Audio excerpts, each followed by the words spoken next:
diha sa sambingay karon nga una og labaw sa tanan nakulagway kung unsa ang gingharian sa Dios ang pag-abot nini sa atong kinabuhi. Dunay 5 ka dalaga.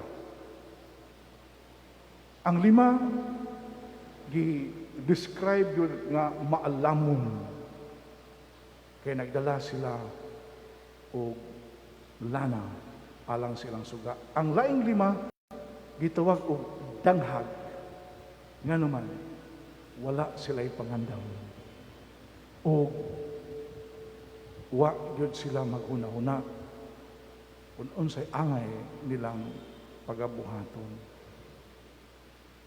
Kining pag-abot sa pamanhunon, mahimong i-apply yun nato sa takna sa kamatayon. Pag-abot sa itong Ginoo diha sa tagsa kinabuhi, o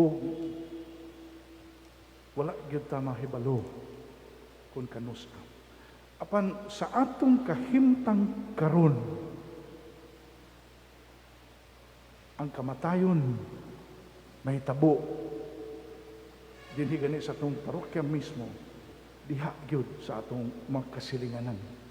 Dili lang usa, kundi mangutana ta, dili ta makatubag gayon niya. Apan mahimo nga pangandaman ni maong hitabo.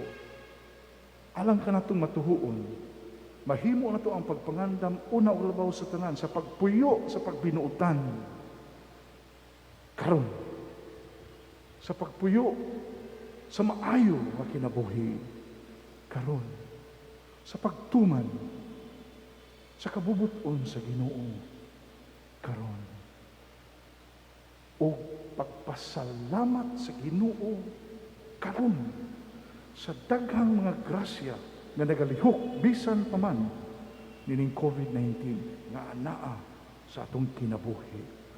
Bisan kita mahadlok, bisan kita mahingawa, mangandam ta pinagi sa pag-ampo, dili lang sa pagpangayo, kundi sa pagpasalamat sa Ginoo. Kaya ang grasya buhi o naglihok na natong tanan. O sa katapusan, timan-an nato nga mahimo ta nga sama nining 5 ka babae dalaga nga makahimo kita pagpuyo bisan tuod sa kung saan nato, pero makahimo ihap sa pagpangandam sa adlaw na kita moatubang kaniya.